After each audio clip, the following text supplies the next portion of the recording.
Hello friends, मेरा नाम है अनिरुद्ध सिंह और आज हम बात करने वाले हैं ग्वालियर को यूनेस्को द्वारा विश्व विरासत स्थल में घोषित किया गया है।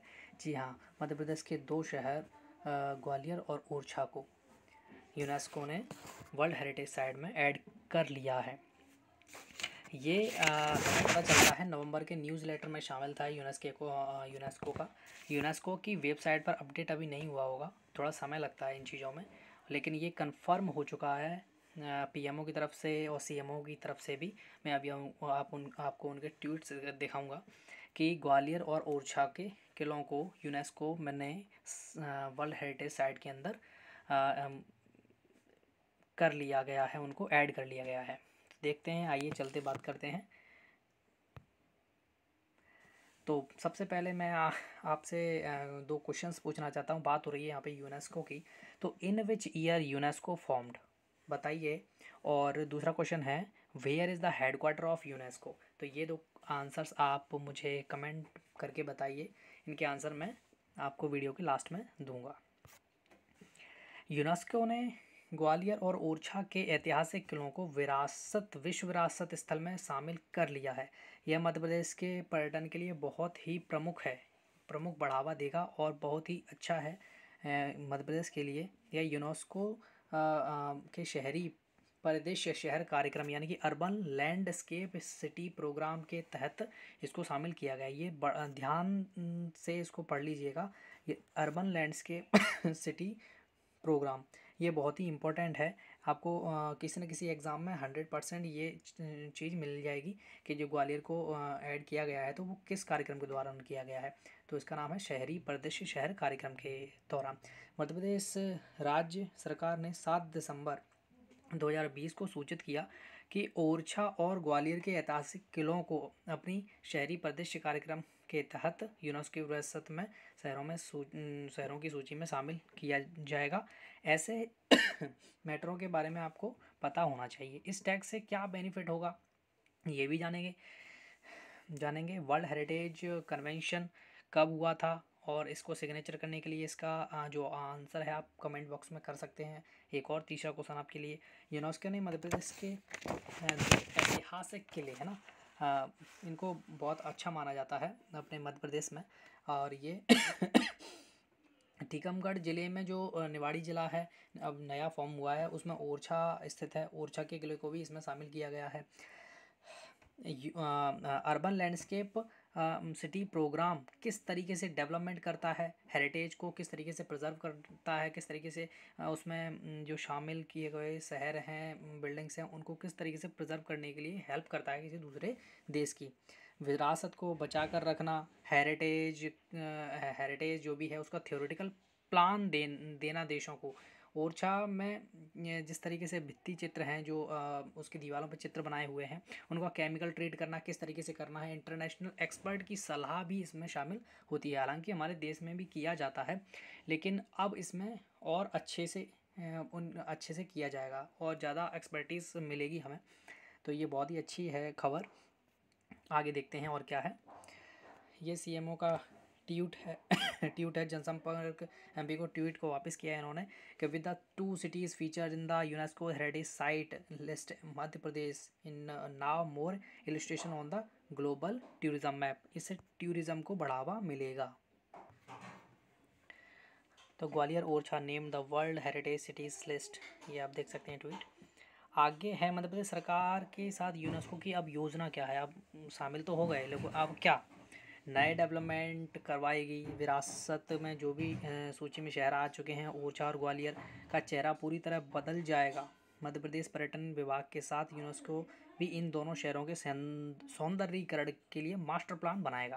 देखो, ग्वालियर भी एक स्मार्ट सिटी पर काम कर रहा है, लेकिन अब इसको और ज़्यादा बूस्ट मिलेगा।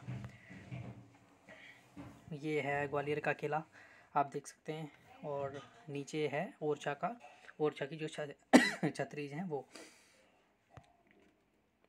ओरछा का मैप मैं आप दिखा देता हूँ कि ये ग्वालियर है। यहाँ पे ग्वालियर को पॉइंट किया गया हुआ है और इसका 3 घंटे का रास्ता है झांसी होते हुए दतिया के रास्ते ओरछा पहुँचते हैं। 3 घंटे 4 मिनट गूगल पे शो कर रहा है। और दूसरे मैप में आप देख सकते हैं कि फ़्लाइट भी है, ग्वालियर तक फ़्लाइट से लोग आते हैं, खजुराहो तक और यहाँ से फिर इन तीनों चीज़ों को देखते हुए, खजुराहो बहुत अच्छी हेरिटेज है, उनको देखते हुए निकल जाते हैं बाहर के जो टूरिस्ट आते हैं वो। तो आगे देखते हैं यूनेस्को में चुने जाने के बाद महत्व क्या है, क्या होगा इससे। तो आपको बता दूं कि यह कार्यक्रम सदस्यों राष्ट्र और उनकी शहरी विरासत प्रबंध और सुरक्षा के लिए, शहरी विरासत संरक्षण के लिए एक सैद्धांतिक फ्रेमवर्क के विकास में राज्यों की मदद करता है। मतलब कि एक नया डेवलपमेंट लोगों को उनकी विरासत को प्रिजर्व करने के आइडियाज़ देता है, और किस तरीके से उसको और अच्छे से मैनेज किया जाए, वहाँ का इंफ्रास्ट्रक्चर बनाया जाए, और जिस तरीके से टूरिस्ट अट्रैक्ट होंगे उस जगह, तो उस जगह उसकी फैसिलिटीज़ भी प्रोवाइड कराई जाए। नए दृष्टिकोण की योजनाएं तकनीकी सहायता प्रोवाइड करवाता है यूनेस्को। ये जो बना हुआ है जो अर्बन लैंडस्केप सिटी प्रोग्राम, ये डरबन में दक्षिण अफ्रीका के 2005 में अपने 17वें विश्व विरासत समिति ने विकास की स्थिति में ऐतिहासिक शहरों को संरक्षण की कठिनाइयों को पहचाना। मतलब कि ये कह रहे हैं कि जो नया डेवलपमेंट हो रहा है उससे क्या है, हेरिटेज साइट जो है उनको खतरा है। ये दोनों को ही साथ लेकर चलने का प्लान बनाते हैं कि किस तरीके से हम अपने शहरों की विरासत को बहुत अच्छे तरीके से प्रिजर्व कर सकते हैं, और एक अच्छे तरीके से उनको काफ़ी लंबे समय तक बचा कर रख सकते हैं। आगे का यूनेस्को में शामिल करने के लिए मानदंड क्या होते हैं, क्या होता है क्राइटेरिया, जो भी हमें किसी भी शहर को अगर यूनेस्को अपने उसमें लिस्ट में ऐड करती है तो उसके लिए क्राइटेरिया क्या है। एक तो लिविंग फंक्शनल होना चाहिए, ज़रूरी है ये। मतलब शहर खंडर बना हुआ है तो ये ऐसा नहीं चलेगा कि उसमें जो है फंक्शनिंग होना चाहिए, उसमें लोग रह रहे हों आज, वो ज़रूरी है। कुछ शहरों में ग्रुप्स ऑफ हिस्टोरिक बिल्डिंग्स होती हैं, तो इसका मतलब ये नहीं कि पूरे शहर को ही वो साइट घोषित कर दें। हाँ, वो है कुछ शहर हमारे देश में, जयपुर है, अहमदाबाद है, लेकिन ऐसे समय में जैसे दिल्ली है तो दिल्ली को पूरे शहर को शामिल करना बड़ा ही मुश्किल काम होगा। तो कुछ ग्रुप्स हैं वहाँ पे, तो उन एरियाज़ को शामिल किया जा सकता है। ये थोड़ा मुश्किल काम होगा, तो वही एरिया साइट को घोषित किया जाता है। ग्वालियर शहर भी बहुत ही इम्प्रेसिव हिस्टोरिकल किला है। 2000 साल पहले ग्वालियर शहर की स्थापना की गई है, और अब तक बता दूं आपको कि 2020 तक 1121 विश्व धरोहर स्थल हैं टोटल, और 869 सांस्कृतिक हैं, 213 प्राकृतिक और 39 मिश्रित हैं। ये 3 तरीके के स्थल होते हैं जो यूनेस्को अपनी लिस्ट में शामिल करता है। 13 देशों में मौजूद हैं ये, लगभग ज़्यादातर 13 देशों में मौजूद हैं। अधिकांश साइट वाले देश चीन, इटली और स्पेन। आप इनका नंबर देख सकते हैं, बहुत ज़्यादा है। भारत भी कम नहीं है, अब 30 या 31 साइट्स हो चुकी हैं, उसमें भी लगभग। 16 नवंबर 1972 को यूनेस्को का सामान्य सम्मेलन, यह कन्वेंशन 17 दिसंबर 1975 को लागू हुआ था। जून 2020 तक इसे 193 देशों ने अपना लिया था, मतलब साइन कर लिया था। 193, लगभग दुनिया के सभी देश इसको साइन कर चुके हैं, और कुछ ही देश हैं उन्होंने ही साइन नहीं किया था, लेकिन उनके ना करने से कुछ फ़र्क भी नहीं है, क्योंकि वहाँ बहुत कम ही ऐसा कुछ है भी। 2 संयुक्त राष्ट्र पर्यवेक्षक राज्य हैं, जैसे कि फ़िलिस्तीन राज्य और 2 राज्य न्यूजीलैंड, कुक आइलैंड और नीयू के साथ निःशुल्क सहयोग है। केवल 4 संयुक्त राष्ट्र सदस्य राज्यों में सम्मेलन की पुष्टि नहीं की है, जैसे कि लिechtenstein, नाउरू, सोमालिया और तुवालू। ये लिस्ट है यूनेस्को हेरिटेज साइट्स की। तो सबसे ज़्यादा आप देख सकते हैं कि चाइना सबसे टॉप पे 55, इटली 55, स्पेन 48, जर्मनी 46। इसमें आप देख सकते हैं रशिया का नंबर है 29, रशिया काफ़ी बड़ा देश है। यूनाइटेड स्टेट में 24, ब्राज़ील 22, जापान, इसमें अच्छे देशों को काउंट किया जाता है। इंडिया थोड़ा कम है इसमें, इंडिया का ये रहा 38, फ्रांस के जस्ट नीचे 1 2 3 4 5 6 नंबर पे इंडिया है 38 साइट्स को लेकर के। भारत में यूनेस्को की साइट्स ये आप देख सकते हैं, ये रेड और ग्रीन, येलो और ग्रीन कलर से शो की हुई है।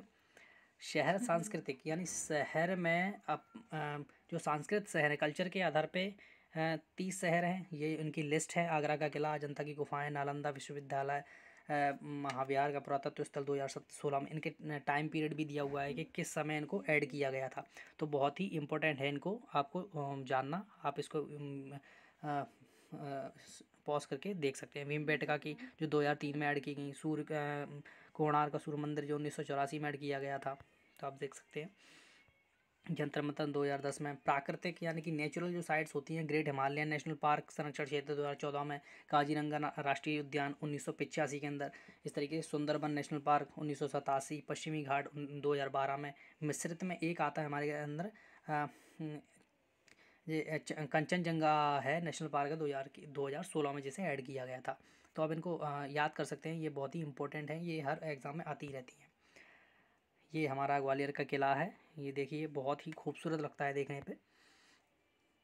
फोर्ट्स के बारे में मैं बता दूं कि ग्वालियर का जो किला है वो बघेल कछवा शासक और सूरजपाल ने इनको करवाया था। समय समय पे होता रहा है, एक साथ तो कुछ नहीं, ये कुछ किसी राजा ने कुछ हिस्सा बनवाया, किसी राजा ने कुछ हिस्सा, इस तरीके से जो परिसर है वो बढ़ता चला जाता है।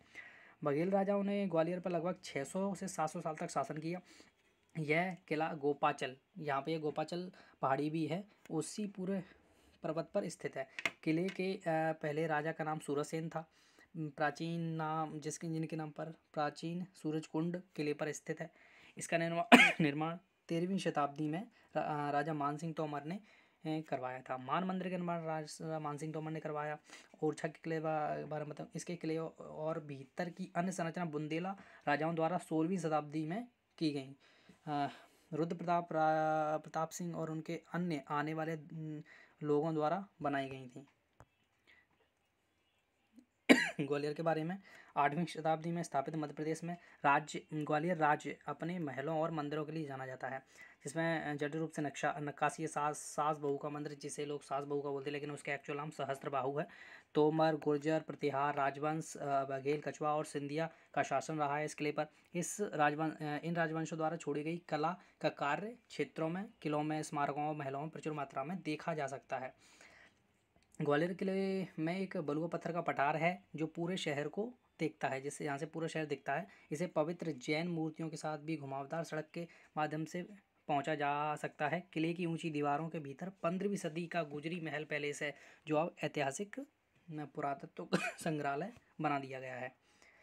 सूरजसेन ने शहर बसाया था। उनका नाम एक ऋषि थे जिन्होंने उनको अपनी किसी चमत्कार से उनको उनकी बीमारी को सही कर दिया था उनके नाम पर, तो उनका नाम ग्वालिपा था। उनके नाम पर ग्वालियर शहर की स्थापना की और आगे चल के ये धीरे धीरे ग्वालियर हो गया है। गुर्जर प्रतिहार वंश जो 9th सेंचुरी में इनका शासन था। राजवंश तोमर, बघेल, कछवा और सिंधिया।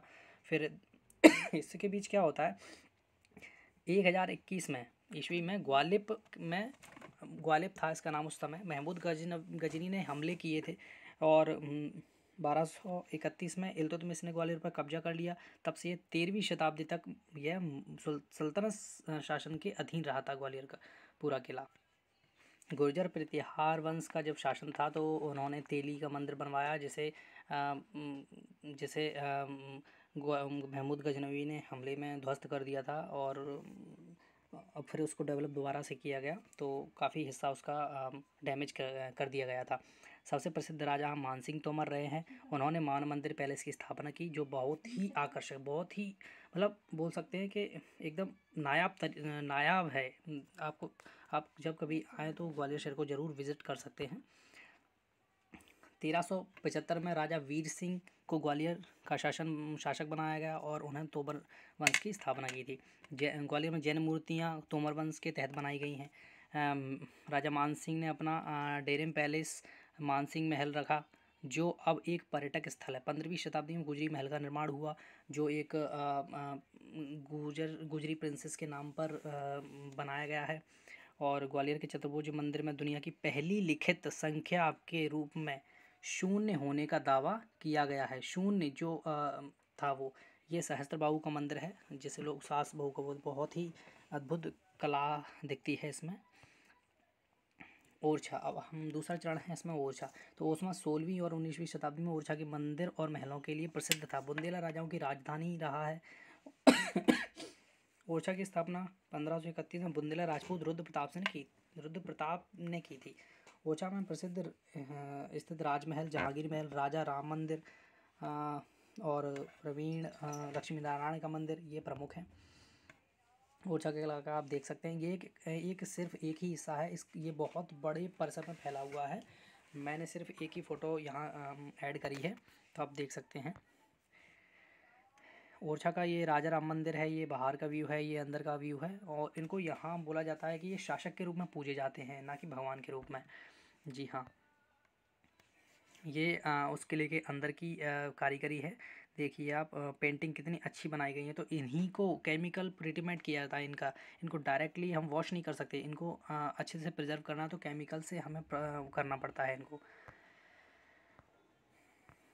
और देखते हैं यूनेस्को का भविष्य का काम क्या है, मतलब आगे क्या करेगा। अब यूनेस्को हम ऐड कर दिया, सब कुछ कर दिया, अब क्या होगा। यूनेस्को इन स्थानों को विकास के लिए सर्वोत्तम उपाय और संसाधन सुझाएगा और विकसित करेगा यहाँ पे जगह को। यूनेस्को की टीम अगले साल शहर का दौरा भी कर सकती है। इस बार कोविड-19 की वजह से इस साल नहीं हो पाएगा, लेकिन अगली साल ज़रूर ही उसकी टीम आएगी यूनेस्को से और ग्वालियर और ओरछा के दोनों किलों को इनका दौरा करेगी। तो आपको मैंने सबसे स्टार्टिंग में पूछा था कि यूनेस्को की स्थापना कब हुई थी, तो 16 नवंबर 1945 को लंदन यूनाइटेड किंगडम में हुई थी। और दूसरा था इसके हेडक्वार्टर कहाँ है, तो यूनेस्को के हेडक्वार्टर पेरिस यानी कि फ्रांस में है। तो ये दोनों क्वेश्चंस के आंसर मैंने आपको बता दिए हैं। Thank you for watching. फिर मिलेंगे चलते चलते। धन्यवाद।